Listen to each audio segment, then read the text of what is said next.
Jadi zakat bila dikelola produktif ini sudah mulai banyak diterapkan. Kenapa nilai produktif?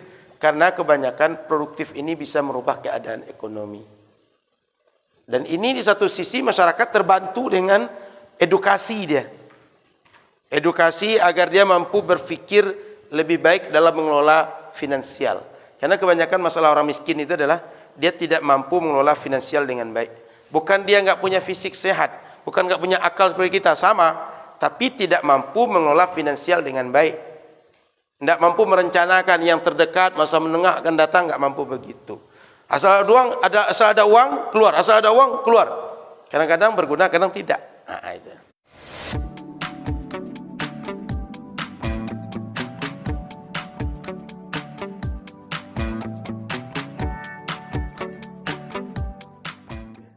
Assalamualaikum warahmatullahi wabarakatuh. Bismillahirrahmanirrahim. Alhamdulillahirabbil alamin. Wa bihi nasta'inu ala umuri dunya waddin. Asyhadu an la ilaha illallah wahdahu wa asyhadu anna Muhammadan abduhu wa rasuluhu sallallahu alaihi wasallam. Qala subhanaka la ilma lana illa ma 'allamtana innaka antal alimul hakim. Wa qala rabbi shrah li sadri wa yassir li amri wahlul 'uqdatam min lisani yafqahu qawli. Alhamdulillah, Bapak Ibu yang dimuliakan Allah Subhanahu wa taala, saya bersyukur malam ini meskipun sempat hujan sedikit kita bisa hadir ke masjid. Mungkin sudah sampai masjid baru kena hujan. Alhamdulillah, kita bersyukur hujan turun, artinya Allah masih turunkan sebab-sebab yang menjadi kesuburan, yang menjadi sebab mengalirnya air yang menjadi kebutuhan hidup kita. Kita syukuri. Karena hujan itu dia tak pernah menjadi sebab azab. Dia dari dahulu menjadi rahmat. Bahkan dalam perang Nabi sebagian itu sengaja Allah turunkan hujan. Sebab hujan itu dia membawa ketenangan.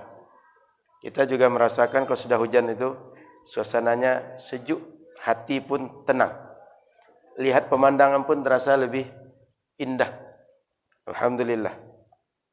Salawat bering salam pada Rasulullah sallallahu alaihi wasallam. Mudah-mudahan kita semua menjadi umat Rasul yang beruntung di dunia dan di akhirat dan berkumpul bersama Nabi Muhammad sallallahu alaihi wasallam. Saya akan tuntaskan kajian bab zakat ini dan tentang pembahasan orang-orang yang berhak menerima zakat, al-mustahiqun, mustahik zakat. Di buku kita itu halaman berapa Pak Mun? 65 Pak. Di 65 itu penjelasan tentang asnaf yang 8.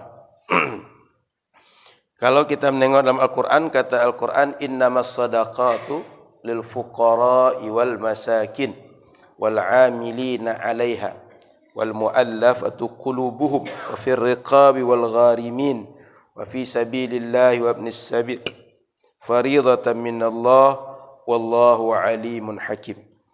Surat At-Taubah ayat 60 menjelaskan yang menerima zakat itu ada 8 kategori keadaan manusia. 1, orangnya fakir. Yang kedua, miskin. Yang ketiga, amil zakat. Yang keempat, mu'allaf. Yang kelima, riqab. Yang keenam, hutang. Betul, orang berhutang. Orang berhutang.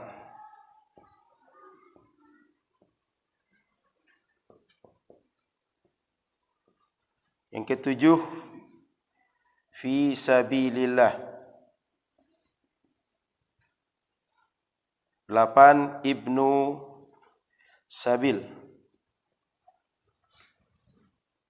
Kita tengok fakir ini secara bahasa mudah. Fakir ini dengan miskin ini keadaannya sama-sama susah. Tapi untuk membedakan, jika kebutuhan sehari itu 100.000, Ini orang fakir ini paling dia sanggup memenuhi maksimal 50.000. Maksimal segitu dia sanggup cuma. Artinya yang tak disanggupi bisa 50%, bisa 60%, bisa 70%. Dia bisa punya pekerjaan, Pak. Dia bisa punya penghasilan, tapi penghasilan itu tidak sampai 50%. Jadi jangan kira fakir itu orang nggak ada pekerjaan, nggak ada income, nggak ada pekerjaan, nggak ada aset, enggak. Dia punya, Pak, punya income, punya aset, punya pekerjaan, tapi dia diukur dengan kemampuan memenuhi kebutuhan. Kalau miskin sama, dia punya pekerjaan, punya aset, punya income, punya usaha yang bisa menghasilkan, tapi ya paling dia bisa 70.000 dari semestinya 100.000 sehari dia butuhkan. Yang 100.000 ini, Pak, kebutuhan pokok. Bukan kebutuhan yang sudah include, kebutuhan yang sifatnya lux atau kebutuhan tersier. Enggak. Ini yang pokok nih, Pak. Dari 100.000 terpenuhi paling 70. Dari 100.000 terpenuhi 50. Sebagian mengartikan fakir dan miskin ini dengan definisi terbalik. Kondisi miskin lebih susah dibanding fakir. Tapi yang populer kita pakai yang ini. Fakir lebih sulit keadaannya dibanding miskin. Nah, kira-kira gini, Pak. Jadi jangan dikira orang fakir, orang miskin itu nggak ada kerja, Pak. Nggak ada penghasilan. Ada. Cuma dibanding kebutuhan nggak seimbang. Nah, gitu kira-kira. Paham ya? Jadi di kita ini kadang-kadang kalau fakir miskin itu orang nggak ada kerjaan, nggak ada masukan, ada. Oh, Ustaz, dia ada kerjaan tuh, Ustaz, ada masukan. Betul. Tapi dibandingkan pengeluaran enggak balance, enggak seimbang. Paham ya? Jadi nanti jangan kira Ustaz dia punya kerjaan, Ustaz. Tapi kerjaan dia itu gaji sehari 100.000, anaknya 7 mesti dihidupi dia. Pendidikannya ada SMP, ada SMA. Anak SMP, anak SMA, kebutuhan biaya dia beda dengan anak kalau bayi semua. Bahkan kalau bayi semua besar lagi. Belum popoknya, belum susunya. Maka diukurnya antara keseimbangan masuk dan keluar. Bukan ada pekerjaan dan tidak ada pekerjaan. Tapi dari pekerjaan, dari income, dari aset, dia dapat berapa, keluarnya berapa. Itu ukurnya. Kita kan kadang-kadang mengukurnya, dia ada kerja, Ustaz, enggak miskin itu. Bukan itu. Karena kami di Nurul Azhar, itu kan menerima para santri yang keadaan ekonominya termasuk golongan 1-2 ini. Ketika kita tanya, berapa penghasilan sebulan, Pak? Saya kalau tukang parkir itu sehari mungkin bisa 100.000, Ustaz, kata dia. Tapi anak saya 5. Tinggal di mana? Di rumah yang masih dikontrak. Gitu, Pak. Jadi dia punya kerjaan. Tiap hari dia ada penghasilan. Saya, Ustaz, kerjaan jahit. Tapi anak saya 6. Gitu. Maka keadaan ini adalah diukur masuk dan keluar, bukan kerja atau tidak. Ya. Yang ketiga, amil zakat. Ini amil zakat yang patut, ini adalah amil zakat yang memang mengelola zakat. Maka saran kita kalau seandainya panitia pengurusan amil zakat fitrah di akhir bulan itu, sebaiknya jangan diambil dari dana zakat. Kenapa? Karena di kita jarang yang full untuk jadi amil ini. Kebanyakan kita hanya ya paling 10 hari terakhir itu jadi panitia. Kita menyebutnya panitia kan. Saran saya sih bagusnya dana amil yang kita buat di akhir Ramadan itu dari dana sosial di masjid saja. Atau dana infak yang masuk di masjid untuk itu. Dibanding kita ambil dana amil zakat. Karena mohon maaf, amil zakat itu meskipun dia orang kaya, bila dia jadi amil, dia boleh dapat jatah amil. Gitu. Di kita kadang-kadang enggak kerja pun, artinya enggak ngurus zakat pun, enggak kerja yang lain pun, selama Ramadan itu masih cukup. Cuma dikasih kerja dikit, di masjid enggak pun dikasih tugas amil, akan ke masjid juga. Mumpung ke masjid, ditambah sedikit, tolong terima zakat dan salurkan. Kan kerja kita kan enggak banyak kalau amil zakat di akhir Ramadan itu. Data dari RT RW, betul Pak ya? Dari RT RW atau rapat pengurus, nanti tinggal suruh anak muda tolong antar ke sana. Gitu kan? Kalau dulu pengurus zakat itu dia sampai melihat ke tempat lokasi di mana orang punya harta, dia menghitung. Ini wajib zakat atau belum? Ini kandangnya di mana? Berapa ekor dia punya kambing? Berapa ekor punya onta? Berapa ekor punya sapi? Nanti ditarik zakatnya. Makanya perintah amil itu dalam Al-Quran, khudh min amwalihim. Kerjanya ngambil, tarik. Bukan dia nerima, tapi dia narik. Pak. Makanya dia akan tengok siapa masyarakat muslim yang punya aset yang banyak yang patut zakat, nanti dia tagih, kamu mesti zakat, sekian zakatnya. Tengok harta kamu yang lain ada lagi enggak? Sekian zakatnya. Di kita jarang begitu, Pak. Makanya kalau enggak kerja rutinan atau fokus untuk ambil zakat, sebaiknya kita tidak ambil dari jatah amil ini. Khawatir kita tidak termasuk yang amil dalam bahasa Al-Quran. Beda dengan kawan-kawan di Basnas, di Lasnas yang memang mereka waktu mereka untuk itu. Sehari-hari 45 jam sepekan masuk kantor. Kerjanya yang mengurus berbagai hal support terkait pengelolaan penghimpunan zakat. Kita tidak begitu. Kan jarang yang full kan Pak. Paling tugas setelah subuh sekian jam. Nanti zuhur ke asar. Paling gitu kan Pak. Saran saya ambil zakat kita nggak ngambil jatah dari zakat fitrah. Lagian zakat fitrah itu sedikit. Kalau kita bagi jatah amil 1/8, jatah fakir miskin 1/8, miskin 1/8. Jangan-jangan amil jauh lebih banyak dibanding fakir miskin dapat. Dan itu banyak terjadi di masjid-masjid. Paham ya? Okay. Yang ketiga mu'allaf. Mu'allaf ini orang yang baru masuk Islam. Yang ketika dia baru masuk Islam, dia itu sebagian besar ekonominya berubah total. Karena dimusuhi keluarga, ditarik aset oleh keluarga, atau diusir oleh keluarga. Kebanyakan begitu mu'allaf. Meskipun ada mu'allaf yang dia tetap kaya. Nah, ketika dia tetap kaya, saat kita kasih zakat, kita bukan sedang mengasihi kemiskinan dia, tapi dia sedang merasa dia dipedulikan oleh muslim yang lain. Muslim yang lain menganggap saya saudaranya, sehingga dia ngasih ke saya. Nah, mu'allaf ini tujuannya agar hatinya yang sudah lunak tadi, dia semakin kuat untuk masuk Islam. Semakin kuat berpegang dengan Islam. Dia sudah Islam, tapi semakin kuat untuk memegang Islam. Tak mudah dia lepas.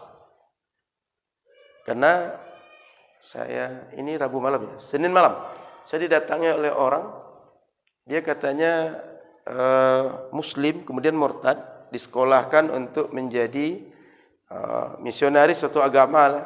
Di 3 negara dia bertugas. Tersadar pengen masuk Islam lagi. Senin malam kemarin. Kemudian ada sepupu dia, Muslim, pengen masuk agama dia, tapi belum sempat prosesi pindah agama. Sehingga berapa hari ini WA ke saya, pengen ketemu, pengen belajar kata dia. Ada orang begitu Pak. Dia sudah Islam, bukan karena kondisi yang susah, tapi mungkin kamu pengen sekolah enggak? Sekolahnya begini begitu. Masuk agama lain. Ini orang sudah mau masuk Islam. Tinggal kita bagaimana ibarat tanaman itu sudah bertunas, Pak. Yang tunasnya bagaimana tumbuhnya bagus. Bagaimana dia menjadi pokok yang kuat. Itu saja. Maka mu'allaf ini jangan berlarut-larut, Pak. Yang namanya tunas itu kan sebentar dia tunas kan? Setelah tunas, dia tumbuh besar kan? Ketika dia sudah kuat tumbuh besar, enggak perlu lagi disiram-siram, enggak perlu lagi di pupuk-pupuk seperti saat dia masa-masa kritis. Kira-kira begitu, Pak. Dengan mu'allaf ini ya paling 6 bulan dah cukup mu'allaf, Pak. Setelah itu jangan mu'allaf lagi. Karena sama aja dengan muslim yang lain yang susah. Kenapa tidak muslim yang susah itu yang sejak awalnya dia muslim, dia kita support setiap hari. Ini boleh jadi mu'allafnya baru 2 bulan atau sebulan. Setelah itu kita belum tentu. Yang muslim ini dari kecil sudah teruji dia. Muslim terus. Maka jangan terlalu berlarut mu'allaf ini. Sudah itu riqab. Ini budak, Pak. Dulu ada budak mukatab namanya. Budak mukatab itu oleh tuannya, kamu kalau bisa menghimpun dana sekian, kamu bebas. Tebus kira-kira. Sekarang ini enggak punya kita. Tapi ada kemungkinan yang masuk ke sini adalah orang-orang yang tersandra. Mungkin orang Palestina atau Muslim yang kayak kemarin Rohingya atau berbagai negara konflik, itu bisa dipakai untuk dana itu. atau berbagai kondisi lain yang mungkin gerakan separatisme, ada muslim yang perlu ditebus, ini bisa dipakai dari situ. Kemudian orang berhutang ini ada dua. Dia memang kaya, tapi sudah dijual asetnya masih terhutang juga. Dua kemungkinan, satu berhutang karena maslahat orang banyak. Yang kedua maslahat pribadi. Ya kayak orang bisnismen kolaps lah, orang bisnismen gulung tikar. Di masa dia berbisnis memang banyak aset dia. Hutang itu biasa dulu. Begitu dia, ya mungkin karena corona, aset sudah habis, hutang masih ada. Jangankan untuk memikirkan jalan-jalan, untuk menyelesaikan hutang saja, dia sulit. Untuk hidup harian cukup, tapi hutang terus membebani dia. Ini boleh membantu menyelesaikan dia hutang.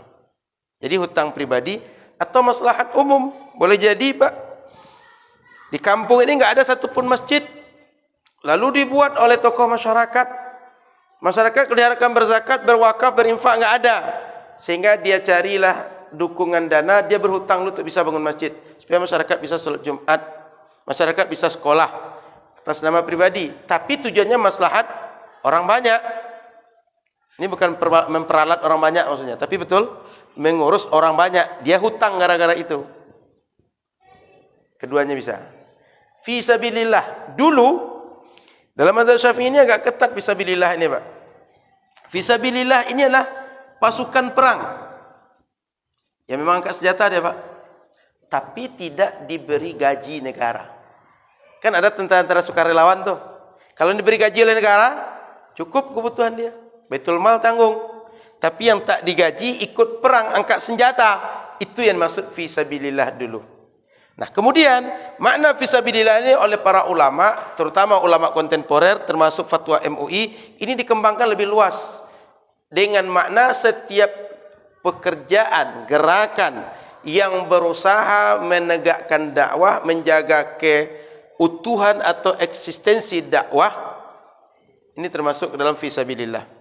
Maka kadang-kadang mengutus dai ke pedalaman, ke pinggir-pinggir kota, daerah-daerah yang terpencil, tertinggal, yang butuh pasokan dai, pakai dana zakat. Atau sebagian tempat butuh untuk menyediakan guru ngaji dan semacam, dana zakat. Kami di Temu Wakaf Umat belum sampai menggunakan dana zakat, masih programnya kafalah guru mengaji. Sehingga guru ngaji di pinggir kota, guru ngaji di pedalaman memang dari sedekah masyarakat untuk program itu. Zakat baru kita gunakan untuk santri di Nurul Azhar di Palas yang memang mereka kategori 1-2. Karena proses mereka masuk itu survei keadaan ekonomi orang tua. Yang termasuk mustahik zakat baru dia kita luluskan untuk bisa ikut tes berikutnya. Dia punya tes berapa tes? Satu survei ekonomi, yang kedua wawancara orang tua dan santri, baca Al-Quran, yang ketiga nanti menghafal Quran, sanggupnya berapa. Dan nanti 1 jam misalnya kita kasih, ini 1 halaman, 1 jam sanggup berapa dia. Atau dalam 1 jam sanggup berapa banyak dia menghafal. Kemudian terakhir psikotes. Agar yang terpilih adalah yang serius, yang terbaik, yang bernas. Sehingga begitu jadi nanti, orang-orang yang terbaik. Sebab kalau tidak begitu, banyak orang yang daftar. Kau terima semua, kita enggak kuat. Enggak terima semua, enggak adil juga. Maka kita terima dengan memilih yang terbaik di antara semua tadi. Mereka kompetisi sama mereka. Ibnu Sabil. Ibnu Sabil ini orang yang dulu adalah orang yang kehabisan bekal di perjalanan. Kalau hari ini uang mah enggak di tangan, Pak. Banyak pebisnis itu uang enggak di tangan, Pak. Tapi kartunya banyak di dompet dia. Jadi kemana-mana pergi tinggal gesek. Jangan sampai Ibnu Sabil seperti itu nanti. Mana-mana kan dia Pak Eza, tinggal gesek kan. Keluar negeri enggak bawa uang sama sekali, Pak. Tapi ada perlu visa kan. Berbagai hal tinggal gesek. Jadi Ibnu Sabil ini memang orang, dia enggak di kampung dia, tapi dalam sebuah perjalanan atau dalam perantauan habis bekal. Enggak ada tempat ngadu, enggak ada aset, dan enggak bisa untuk mencari solusi lain untuk bekal dia. Tapi kalau ada Ibnu Sabil, dia memang terdampar, Pak. Di situ enggak ada uang. Kalau pulang uangnya banyak. Berbongkah-bongkah emas dia. Hutang aja dulu, nanti lunasi hutang orang. Jangan kasih zakat dia. Kenapa? Karena dia orang kaya sebenarnya. Cuma saat itu karena keterbatasan dia nggak bisa mendapatkan harta yang cukup untuk mengcover dia. Di Ibnu Sabil nih nggak punya harta, terdampar lagi. Perantau, sulit, nggak ada aset, nggak ada yang bisa untuk dijual lagi, nggak ada penghasilan, sulit hidupnya. Ini boleh disebut Ibnu Sabil. 8 nih. Maka zakat ini tujuannya adalah kalau kita tengok adalah semuanya adalah orang. Enggak benda. Orang. Tengok. Fakir orang, miskin kondisi orang. Amil zakat orang yang mengurus zakat. Mu'alaf orang masuk Islam. Riqab orang yang memerdekakan diri. Berhutang orang yang punya hutang. Fi sabilillah orang yang berperang. Ibnu Sabil orang yang kehabisan bekal. Maka zakat itu prinsip dasarnya adalah orang, Pak. Oleh karena itu, sejak dahulu ketika kita membangun fisik masjid, madrasah, rumah sakit dan lain-lain, umat Islam sejak dulu masyhurnya, populernya itu menggunakan dana wakaf. Tidak zakat. Sebab bahasanya semuanya adalah orang. Ketika digunakan misalnya untuk aspek fisik, anggap kita ini Pak sangat butuh aspek fisik, support dana enggak ada lagi, biasanya melarikannya ke fisabilillah. Diambil dari pemahaman fisabilillah. Paham Bapak Ibu? Jadi kalau ada digunakan untuk pembangunan fisik, bangun masjid, bangun madrasah, bangun jalan, bangun rumah sakit, bangun berbagai tempat yang dibutuhkan urgen oleh masyarakat, ketika tujuan fisik diambil dari program asnaf fisabilillah. Paham ya? Jadi bila diambilkan dari zakat dari fisabilillah. Karena itu tadi fisabilillah mengalami perluasan makna. Secara prinsip semuanya adalah orang. Maka zakat ini secara umum tujuan utamanya adalah konsumtif, Pak. Tujuan utama zakat itu konsumtif, memang dipakai. Perut yang lapar, dia enggak lapar lagi. Badan yang sedang terkungkung, lepas. Nah, kira-kira begitu. Orang berhutang, orang budak, kan terkungkung badan tuh. Fisik merdeka, tapi terkungkung. Kenapa? Karena diperbudak, karena disandra. Ibnu Sabil, badan sehat, tapi terkungkung oleh pikiran, enggak ada bekal dalam perjalanan. Jadi prinsip utamanya adalah konsumtif. Namun, bila kita tengok belakangan, sistem penyaluran zakat ini Bapak Ibu yang dirahmati Allah Subhanahu wa taala mulai berkembang. Berkembangnya bagaimana? Ada yang konsumtif, ada yang sifatnya produktif.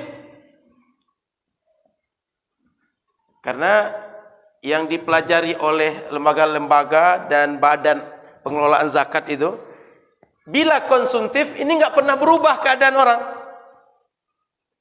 Tapi bila produktif, ini biasanya banyak yang bisa berubah. Ya, contoh mudah lah, seperti sering kita cerita di sini, orang jualan kayak kelapa muda, air kelapa muda, apalagi Ramadan itu. Ramadan itu kan jualan air kelapa muda itu laku sekali. Baik untuk berbuka, baik untuk malam, orang masih mau beli itu. Rata-rata penjual kelapa muda itu kalau Ramadan omsetnya sangat tinggi, meningkat dibanding waktu lain. Kita pernah contohkan 500.000 misalnya, dah bisa mulai dagangan. Atau penjualan gorengan. Gorengan itu kan termasuk modalnya rendah, enggak tinggi. Tapi kalau suasana hujan sekarang kan banyak orang suka gorengan kan. Kita aja setiap Isya suka gorengan di sini. Maka bila zakat itu dikelola dengan sistem pemberdayaan, banyak yang dia merubah mustahik maftu muzaki. Mustahik zakat menjadi muzaki. Apa artinya? Tadinya penerima zakat, setelah itu dia justru berpindah keadaan menjadi lebih baik keadaan, dia mampu berzakat. Maka sebagian Bapak Ibu tengok ada program YBM, program Basnas atau Lasnas, orang-orang duafa itu dibuatkan kereta, apa istilahnya Pak? Gerobak ya. Gerobak untuk dia usaha. Atau dibuatkan kios kecil, tapi dia bisa usaha di situ. Ya, anggaplah Masjid Nur Fajar ini biasanya orang ramai salat 5 waktu dan dia di pinggir jalan. Ada tanah sedikit, anggap di pinggir pagar, dia agak lapang, dibuatkan pengurus masjid, ini kios-kios. Statusnya adalah hak pakai selama pemberdayaan. Sehingga dibuatkan kios 5 duafa sekitar masjid, dia pakai satu tempat. Nanti kalau dia sudah hasilnya agak bagus, dia kalau infak ke masjid. Kalau zakat nanti melalui amil masjid. Dia terbantu, masjid juga terbantu melaksanakan penyaluran zakat. Jadi menarik juga Pak, kalau ada program wakaf sinergi dengan zakat. Anggap kita ada tanah kosong nggak Pak? Atau aset-aset tanah? Nggak ada ya. Ini misal nih Pak, di depan ini kita ini ada yang bisa di 2 kali 1 meter contoh, atau 2 kali 3 meter, buat 10. Diambil dari dana wakaf, buat 10. Lalu yang 10 ini dengan duafa kita modali dia dengan zakat. Bisa 2 model. Satu, kita modali dia nyewa tempat, atau kita modali sistem bagi untung. Setiap dia untung 10% untung itu untuk masjid. Artinya dari untung. Anggaplah dia jual lontong, Pak. Lontong itu modal dia 5.000, terjual 1 porsi 7.000. 2.000 kan untung. Dari 2.000 10%-nya masuk masjid. 200 rupiah per porsi. Terjual 100, masjid dapat 20.000. Dia dapat lumayan. Kira-kira begitu. Bisa juga kolaborasi program wakaf dengan zakat. Dan bila dikembangkan masih banyak bisa dibuat seperti itu. Bahkan kalau dibuatkan wakaf itu jadi PT, itu di dunia ini omset wakaf terbesar itu Singapura punya Pak. Nanti kalau di internet tengok Waris Investment. Waris itu sebenarnya double E. WAREES. Waris Investment. Karena dia punya ini, tempat pusat perdagangan aset wakaf tapi disewakan. Terbayang kalau misalnya kayak Living World itu aset wakaf Pak, tapi disewa orang. Berapa hasilnya sebulan? Punya apartemen tapi aset wakaf, lalu disewakan. Berapa kalau di pusat kota itu? Maka wakaf kalau dikelola serius itu banyak yang menghasilkan hal luar biasa. Insyaallah kita akan buat PT insyaallah. PT pengelolaan wakaf, karena di kita ada wakaf produktif dan ada wakaf mutlak. Orang pokoknya ngasihnya ngirimnya. Kirim, Ustaz, kami ngirim Ustaz. Untuk apa? Pokoknya ke YTWU gitu. Kita kan bangun pesantren jelas, Al-Quran jelas, kemudian sekolah pedalaman jelas, bangun masjid jelas. Ini enggak, pokoknya ke YTWU Ustaz. Dah masuk ke kita, mau diapakan? Enggak jelas mau tujuan apa? Kita kelolakan untuk wakaf. Maka sekarang baru investasi. Investasi ke mitra. Anggap misalnya Pak Mul punya usaha pisang kipas. Pak Mul, kayaknya bagus lah Pak Mul. Pak Mul kalau butuh modal, kita investasikan, begitu untung 40% untuk kita, 60% untuk beliau. Untung dibagi. Operasional semacam hitung lah gitu. Tapi gitu untung, kita bagi untungnya. Alhamdulillah itu menghasilkan. Maka kita dari ada 200 juta investasi itu, setiap bulan menerima sekitar 4% dari nilai investasi. Alhamdulillah rata-rata begitu. Jadi wakaf, zakat bila dikelola produktif ini sudah mulai banyak diterapkan. Kenapa nilai produktif? Karena kebanyakan produktif ini bisa merubah keadaan ekonomi. Dan ini di satu sisi masyarakat terbantu dengan edukasi dia. Edukasi agar dia mampu berpikir lebih baik dalam mengelola finansial. Karena kebanyakan masalah orang miskin itu adalah dia tidak mampu mengelola finansial dengan baik. Bukan dia enggak punya fisik sehat, bukan enggak punya akal seperti kita, sama, tapi tidak mampu mengelola finansial dengan baik. Tidak mampu merencanakan yang terdekat, masa menengah akan datang, enggak mampu begitu. Asal ada uang, keluar. Asal ada uang, keluar. Kadang-kadang berguna, kadang tidak. Nah, itu. Kemudian yang lebih menarik lagi Pak, pola zakat itu sudah ada sekarang investasi. Masuk ke investasi dia. Contoh zakat itu kan bisa dibagi setiap tahun sekali setahun misalnya.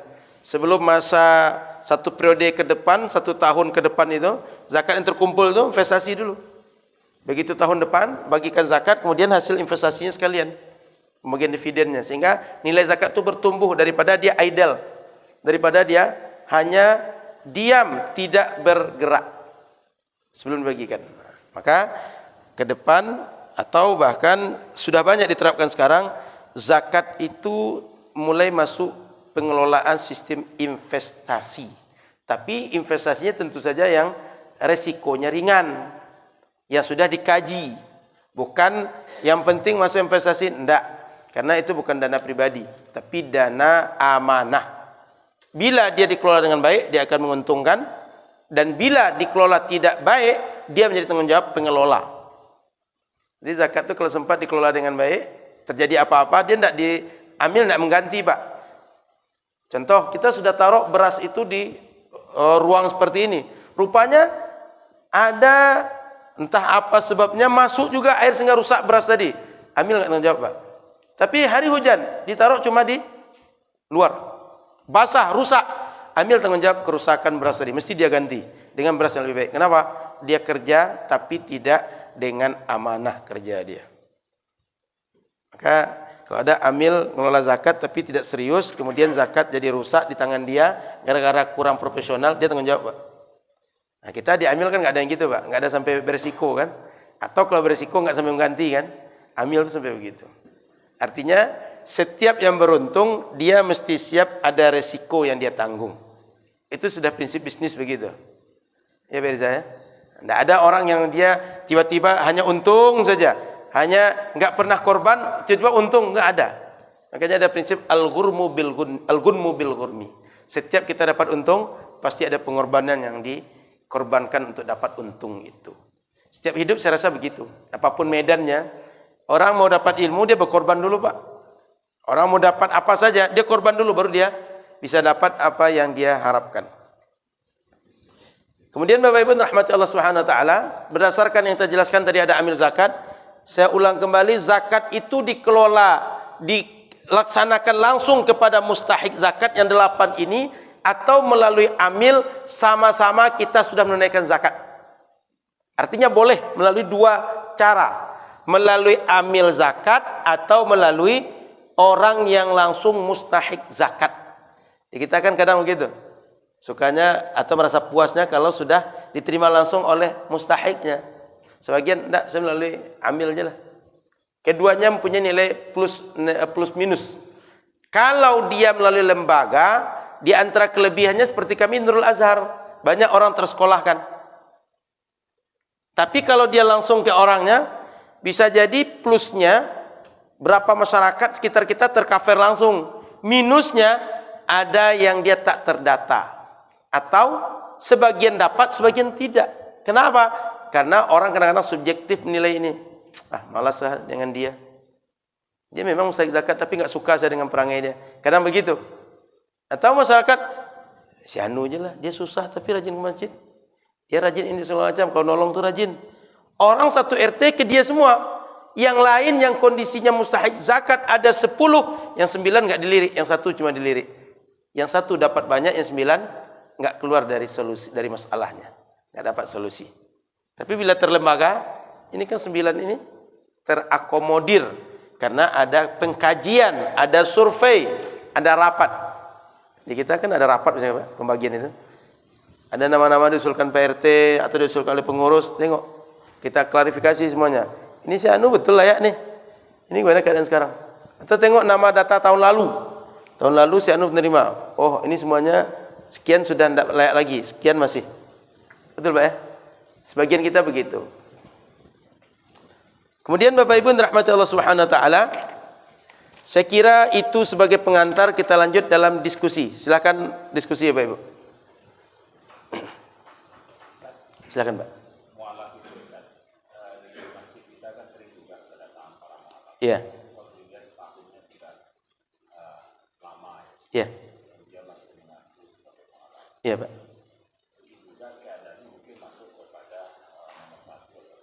Iya.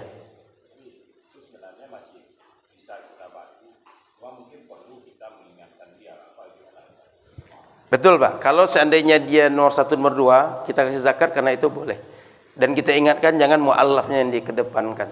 Itu tidak masalah. Bagian nasihat itu kan bagus Pak. Artinya ada orang yang dia selalu memperalat statusnya mu'allaf. Kita ingatkan Pak, jangan mu'allafnya yang disodorkan kemana-mana. Karena Bapak sudah lama masuk Islam. Mestinya Bapak mandiri. Mestinya Bapak tidak perlu lagi untuk disupport dengan zakat.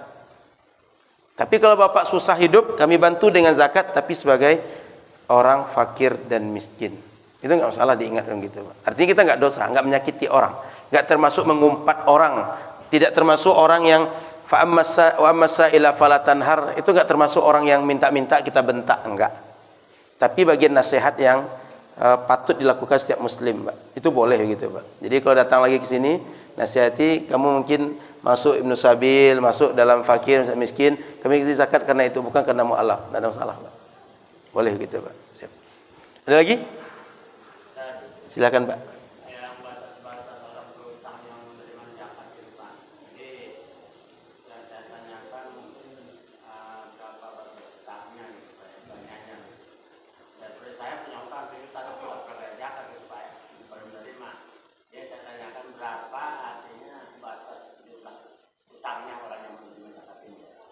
Kalau dinominalkan payah ngukurnya Pak. Tapi secara kalkulasi, yang dia punya sudah nggak ada lagi Pak. Zakat masih banyak, hutang masih banyak dilunasi.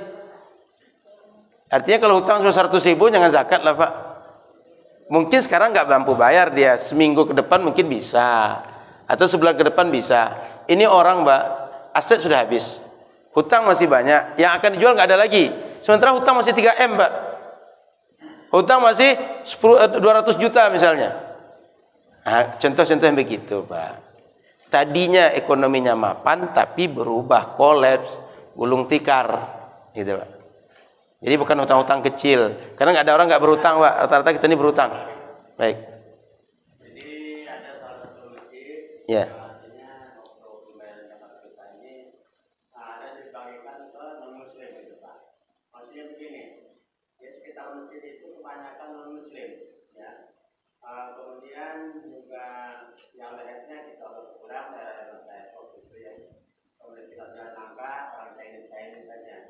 Jadi ya kebijakan dari Depok itu ya terpaksa yang non muslim sekitar masjid sebanyak masjid itu harus dibagi Pak. Jadi bagaimana hukumnya itu apa dosa? Bagaimana saya fungsikan aja ya udah daripada nggak ada itu lah tersalurkan zakatnya ya saya bagi juga gitu Pak. Gimana hukumnya saya? Jadi zakat itu dia tidak boleh non muslim menerima Pak. Harus muslim. Enggak ada di dekat sekitar masjid kita, perbesar radius. Kan radius kita mungkin RT, mungkin RW, kelurahan masih ada. Artinya di masjid kita itu enggak ada zakat yang patut disalurkan orang-orang sekitar, sebab dia rata-rata non muslim. Ya sudah, opor masjid sebelah atau di RT atau RW sebelah. Tapi prinsipnya zakat itu bila diserahkan mesti muslim yang nerima, tidak boleh non muslim. So dalam hadis Nabi itu kata Nabi, tu'khadhu min aghniyaihim wa turaddu ila fuqaraihim. Zakat itu diambil dari orang muslim yang kaya, diberikan kepada muslim yang susah. Dan yang zakat itu muslimnya Pak. Orang kafir nggak ada wajib zakat Pak. Orang kafir wajibnya adalah jizyah dulu. Bahasa sekarang upeti. Itu dulu. Jadi non muslim itu nggak ada zakat dia Pak. Dia membayar jizyah upeti. Kalau muslim bayar zakat. Gitu Pak. Baik. Jadi sekali lagi, kalau sedekah boleh non muslim dapat, tapi zakat nggak boleh. Kemana tahu ada non muslim sekitar kita, dia sedang ada hajat atau kita membagikan rata dapat semuanya. Dan non muslim ini dia cuma 1-2 rumah kita kasih. Mungkin berharap dia taklif, lunak juga hati masuk Islam, itu boleh, tapi zakat nggak boleh. Ya Pak. Silakan yang lain. Ada lagi yang bertanya? Silakan Pak. Siap.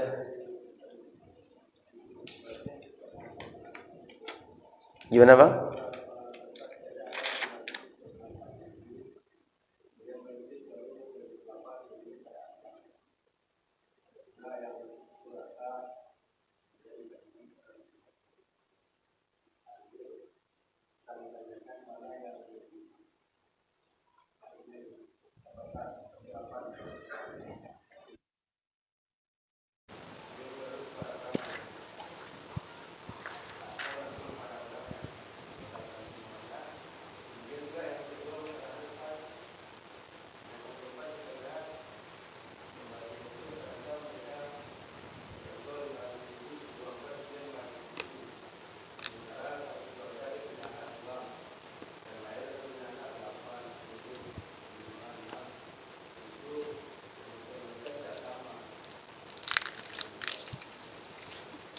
Saya jawab yang dua dulu.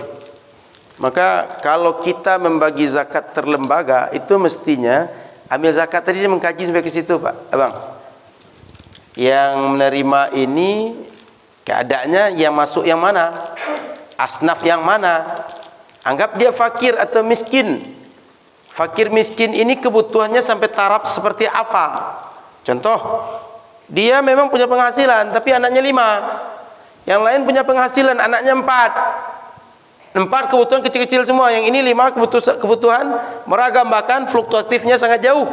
Ada yang tinggi sekali karena anaknya kuliah, atau ada yang sedang dirawat dan butuh misalnya cuci darah terus, atau mesti dirawat rutin. Pengeluarannya tuh mesti gitu, rutin. Pengelola zakat mestinya membagi setiap mustahik itu dengan skala prioritas dan skala maslahat yang patut bagi setiap mustahik. Bila sama-sama ada. Contoh, semua kita ada cuma fakir saja. Bila semua fakir itu ada, maka semuanya boleh berhak dapat. Tapi boleh mustahik yang kebutuhan lebih dilebihkan jatahnya dibanding mustahik yang lain. Kalau dibagi sama bagaimana? Di antaranya kita bagi sama itu adalah menghindari kecemburuan. Yang kadang-kadang kecemburuan itu di masyarakat repot. Kalau bahasa kampung kami, lahadul mau kau cakap. Kadang-kadang begitu. Lebih baik enggak ada. Lebih baik enggak dapat bagian. Karena sudah dapat bagian pula maka ribut. Kadang-kadang begitu. Jadi ambil zakat bagian dari kerja dia, fungsi dia mengukur setiap mustahik zakat. Dia ukurnya. Sudah itu. Ini kan ada 8 nih. Secara pembagian 1/8 nih, ya kan? Nah, di kita kebanyakan yang ada itu cuma 3 ini, bahkan cuma di sini. Maka di kita kebanyakan karena faktor cuma ada ini, kita bagi rata. Tapi bila ada ini boleh masing-masing dimasukkan penjatahan. 1/8 jatah mu'alaf, 1/8 jatah ini, boleh seperti itu. Cuma di kita kebanyakan 1 atau 2 fakir atau miskin. Maka kebanyakan kita bagi sistem sama rata. Ya Bang? Kita cuma ada fakir atau miskinnya. Maka kita bagi sama rata. Jadi mau dibagi dengan sistem prosentase ini boleh, boleh. Dibagi sama rata boleh. Karena di kita kenyataannya begitu kebanyakan. Wallahu a'lam. Kita azan dulu. La ilaha illallah Muhammad rasulullah.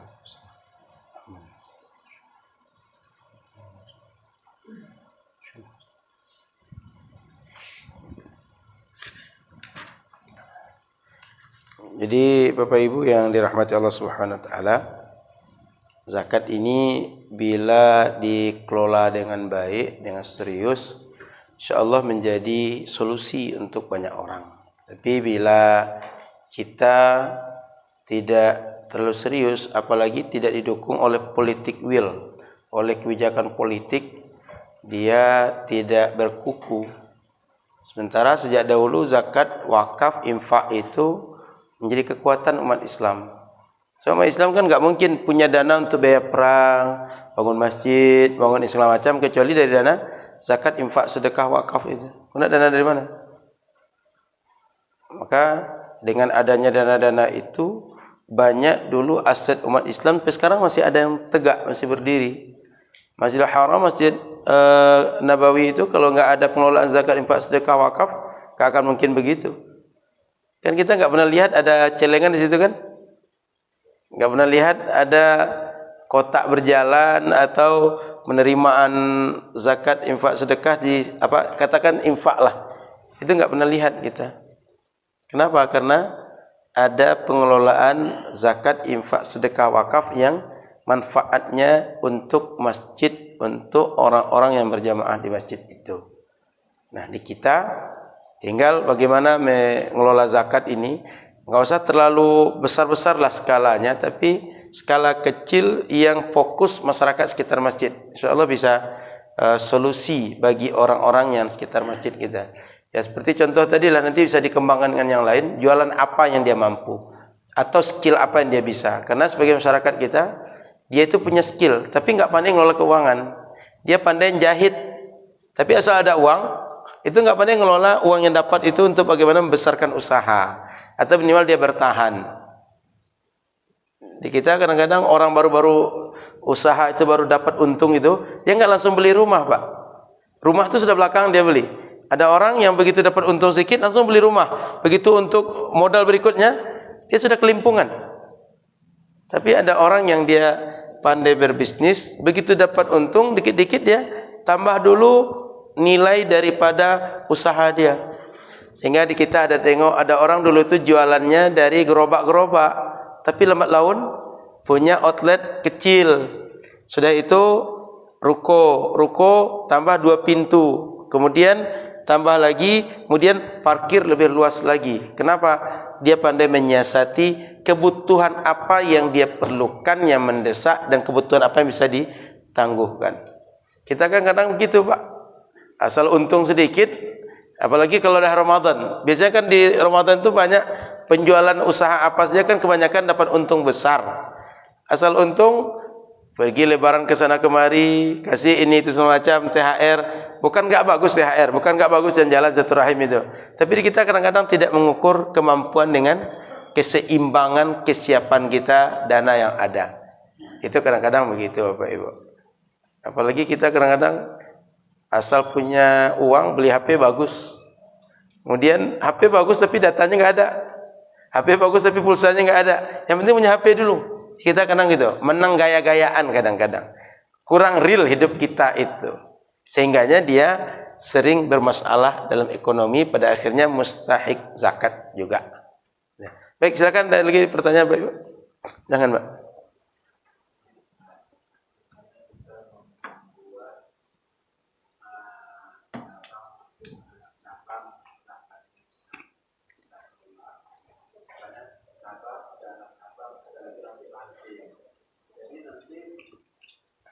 Seperlapan yang dibutuhkan oleh ranting, seperlapan diambil oleh asnaf ambil itu untuk pengurus ranting ke cabang. Yang cabang nanti terkumpul dari ranting tadi, diambil lagi seperdelapannya untuk pengurusnya. Kemudian begitu juga di cabang, diambil lagi seperdelapannya. Yang pertanyaan saya pertama, apakah boleh yang demikian? Kemudian bagaimana kalau bisa di cabang tadi, kita di pengurus cabang tadi, dana zakat itu sudah terkumpul karena memang kita sedang menyusun rencana yang lebih baik lagi. Kemudian ada yang sangat membutuhkan, kita pinjamkan, Ustaz. Apakah boleh? Terima kasih. Baik. Pertama,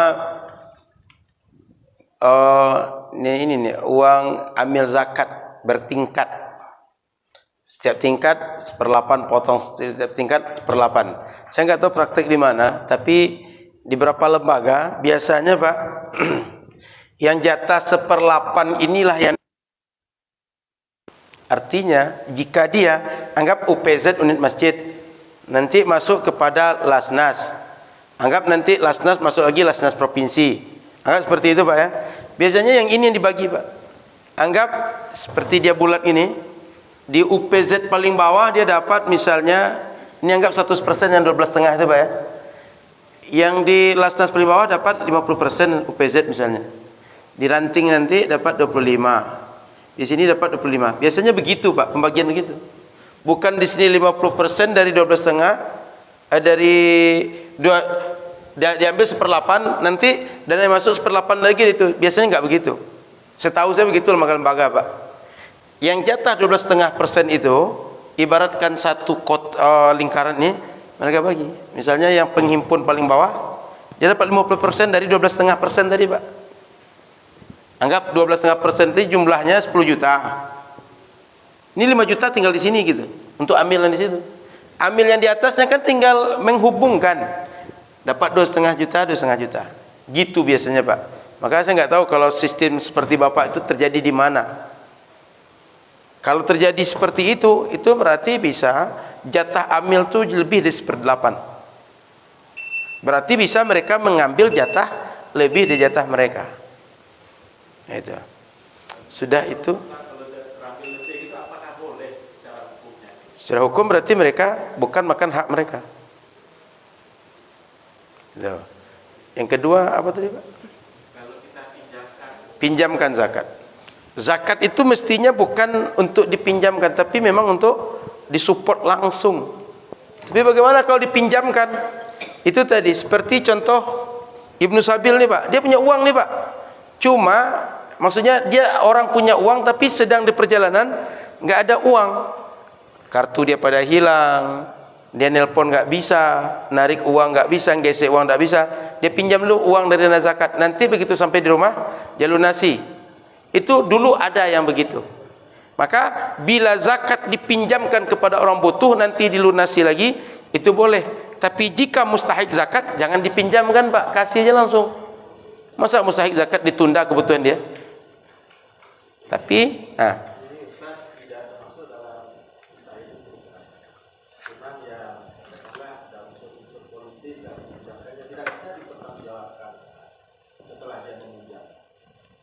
berarti orang tadi meminjamkan yang bukan punya dia. Salah, Pak. Saya minjamkan yang boleh saya pinjamkan siapa? Uang saya. Saya nggak boleh pinjamkan uang orang. Yang saya boleh saya pinjamkan uang saya. Yang boleh dipinjam oleh Bapak uang Bapak. Jangan uang orang pinjamkan. Apa hak kita? Kira-kira begitu, Pak. Jika dia orang yang butuh ngadu ke lembaga zakat, disupport pinjam karena sekedar memenuhi kebutuhannya, itu boleh digunakan begitu. Tapi jika mustahik sebaiknya jangan dipinjamkan, kasih langsung karena memang hak mereka itu. Saya kira itu, Pak, cukup. Waktu Isya masuk. Terima kasih. Mohon maaf salah dan kurang. Semoga manfaat. Subhanakallahumma bihamdika, asyhadu an la ilaha illa anta, astaghfiruka wa atubu ilaika. Assalamualaikum warahmatullahi wabarakatuh.